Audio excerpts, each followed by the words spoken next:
Hello good morning दोस्तों। आज हम पढ़ेंगे हिंदी शब्द की उत्पत्ति। हिंदी शब्द की व्युत्पत्ति संस्कृत भाषा के सिंधु शब्द से मानी जाती है। सिंधु नदी के आसपास का क्षेत्र सिंधु प्रदेश कहलाता था।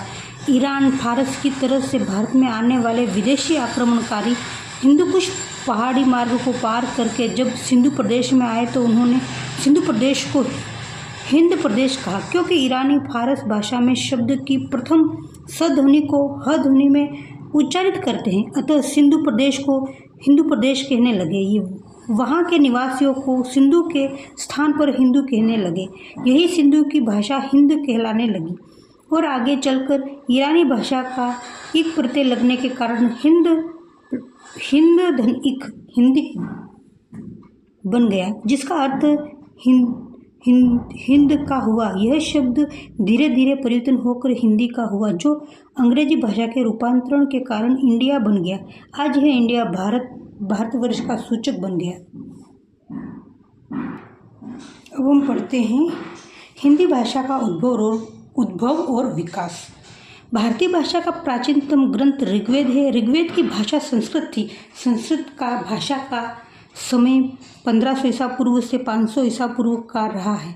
यह दो प्रकार की थी। पहली वैदिक संस्कृत, जिसमें वेद, उपनिषद, आरण्य, ब्राह्मण एवं दर्शन आदि। दूसरी लौकिक संस्कृत, जिसमें रामायण, महाभारत इत्यादि। मैथिल कोकिल विद्यापति ने इसी भाषा में अपनी दो रचनाएं लिखी। पहली कीर्तिलता और दूसरी कीर्तिपताका। ये दोनों अवहट की कृतियाँ हैं। अपभ्रंश भाषा में हेमचंद्राचार्य ने सबसे पहले अपभ्रंश भाषा का व्याकरण और शब्दानुशासन लिखा।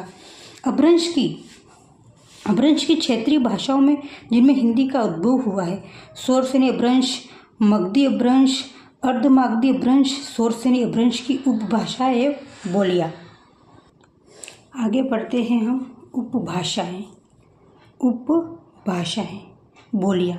पश्चिमी हिंदी, खड़ी बोली, कोरवी, ब्रजभाषा, बुंदेली। पूर्वी हिंदी में आएगी पश्चिमी हिंदी में आएगी खड़ी बोली, कोरवी, ब्रजभाषा, बुंदेली। हरियाणवी, बगरू और कन्नौजी। पूर्वी हिंदी में आएगी अवधी, बघेली, छत्तीसगढ़ी। राजस्थानी में आएगी मारवाड़ी, जयपुरी, मेवाती, मालवी। पहाड़ी में आएगी पश्चिमी पहाड़ी और मध्योती पहाड़ी। बिहारी में आएगी मैथिली, मगही, भोजपुरी। इस प्रकार हिंदी में 5 उपभाषाएं और 18 बोलियाँ हैं। उसमें 5 उपभाषाएं और 18 और आगे पढ़ते हैं हम खड़ी बोली। पश्चिमी हिंदी की बोलियों में पहला स्थान खड़ी बोली का है। प्राचीन काल में हस्तिनापुर में कौरव वंश का शासन होने से इसको कौरवी भी कहते हैं। दिल्ली, गाजियाबाद, देहरादून, मुरादाबाद, सरहानपुर के आसपास के क्षेत्र में यह बहुप्रचलित बोली रही है। इसमें लोक नाटक, कहानी, लोक काव्य व गीत आदि की रचनाएं हुई है। यह देवनागरी लिपि में लिपि जाने वाली लगी है। मध्यकाल में आते आते इसमें अरबी, फारसी के शब्द भी सम्मिलित हो गए हैं और यह हिंदुस्तानी के नाम से जानी गई है। इसमें संस्कृत की तत्सम शब्दावली का बाहुल्य है। यह ठेठ हिंदी की सबसे निकट बोली है। वर्तमान में हिंदी काव्य इसी खड़ी बोली में ही लिखा जा रहा है। पढ़ते हरियाणवी। यह छत्तीसगढ़ के आसपास पटियाला, अंबाला, हिसार व रोहतंग के क्षेत्र में बोली जाती है। कहीं कहीं इसमें पंजाबी भाषा का बोध भी आ गया है, क्योंकि यह पंजाब प्रांत के निकट है। यहाँ के लोक साहित्य में यह बहुत प्रचलित है। इसे ग्रामीण क्षेत्र में बगरू के नाम से भी जाना जाता है। अब पढ़ते हैं कन्नौजी। कानपुर के आसपास का क्षेत्र कन्नौज कहलाता है। इसका प्रमुख प्रभाव कानपुर, पीलीभीत, इटावा, शाहजहाँपुर, फकरुद्दाबाद व हरदोई क्षेत्र में। यहाँ कान्य कुंज ब्राह्मणों का बाहुल्य था। ब्रजभाषा ब्रजमंडल, मथुरा, वृंदावन की प्रमुख बोली होने ब्रज का क्षेत्र विस्तार विशाल है। आगरा, अलीगढ़, बरेली, मथुरा, एटा, मैनपुरी, धौलपुर व भरतपुर आदि इस क्षेत्र में आते हैं।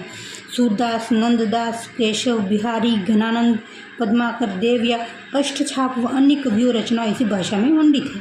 बुंदेली राजाओं ने बुंदेलखंड की बोली होने के कारण इसे बुंदेली कहते हैं। इसका प्रभाव ओरछा, झांसी, छतरपुर, सागर, ग्वालियर, होशंगाबाद, हमीरपुर के आसपास का क्षेत्र है। बुंदेली में लिखी गई आल्हाखंड एक सुप्रसिद्ध रचना है। इसकी ओजस्वी शैली मन में जोश भर देती है। आल्हा की शब्दावली बुंदेली से काफ़ी मिलती जुलती है।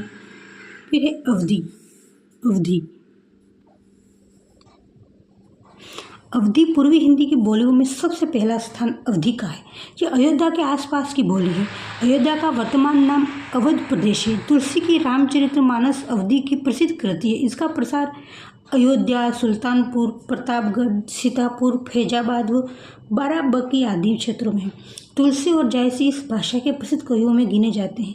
सूफी कवियों की रचनाएं अवधी में ही रची गई है, जैसे मुल्ला दाऊद की चंदायन, कुतुबुद्दीन की मृगावती, मंजन की मधुमालती व जायसी की पद्मावती ये अवधी में ही रची गई है। बघेली रीवा क्षेत्र में कभी बघेल राजाओं का साम्राज्य रहा था, इसलिए इसे बघेल खंड के नाम से जानते हैं। ये रीवा, सतना, मेहर, नागौर, जबलपुर में बोली जाती है। छत्तीसगढ़ी मध्य प्रदेश का कुछ हिस्सा छत्तीसगढ़ कहलाता है। यह बिलासपुर, रायपुर, दुर्ग, कांकेर, नंदगांव के आसपास बोली जाती है। मारवाड़ी पश्चिमी राजस्थान की है। मारवाड़ी राजस्थान प्रदेश में पश्चिम क्षेत्र में मारवाड़ी के नाम से बोली जाती है, जैसे जोधपुर, फलोदी, जैसलमेर, बीकानेर, नागौर, पाली, सिरोही, अजमेर व किशनगढ़ लोक साहित्य में मीरा के पद तथा रासो साहित्य डिंगल भाषा में पाए जाते हैं। जयपुरी जिसको ढूंढाड़ी राजस्थान के पूर्वी भाग जयपुर, टोक, डिंगी, मालपुरा, किशनगढ़ आदि में इसे ढूंढाड़ी कहते हैं। इसकी एक शाखा हांडोती के नाम से जानी जाती है, जो झालावाड़, कोटा, बारा, हांडोती क्षेत्र में बोली जाती है। अब है मेवाती।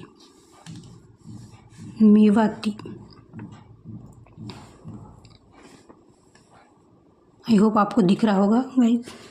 मेवाती उत्तरी राजस्थान में मेव जाति के इलाके में यह प्रतिनिधि बोली है। इस प्रदेश को मेवात क्षेत्र भी कहते हैं। इसका विस्तार अलवर, भरतपुर, गुड़गांव व करनाल भूमि में है। इसकी एक मिश्रित बोली भी है, जिसे अहिरवाटी भी कहते हैं।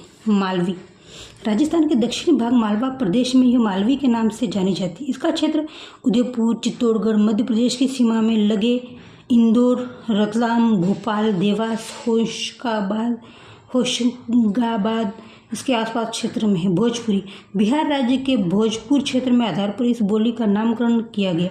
इसका विकसित रूप बनारस, शाहाबाद, आजमगढ़, गोरखपुर, बलिया, मिर्ज़ापुर, जौनपुर, चंपारण, सारण के आसपास का क्षेत्र है। किंतु हिंदी जगत के सितारे भारतेंदु हरिश्चंद्र, प्रेमचंद, जयश्री प्रसाद इसी क्षेत्र में रहने वाले थे।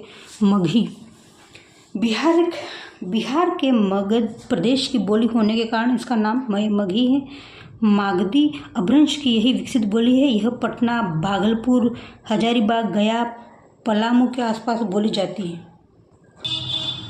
मैथिली यह मागधी अपभ्रंश की विकसित बोली है। इस क्षेत्र का मिथिला प्रदेश होने के कारण मैथिली कहा गया है। यह दरभंगा, पूर्णिया, मुंगेर, मुजफ्फरपुर में बोली जाती है। पश्चिमी पहाड़ी यह सोरसेनी अपभ्रंश की विकसित बोली है।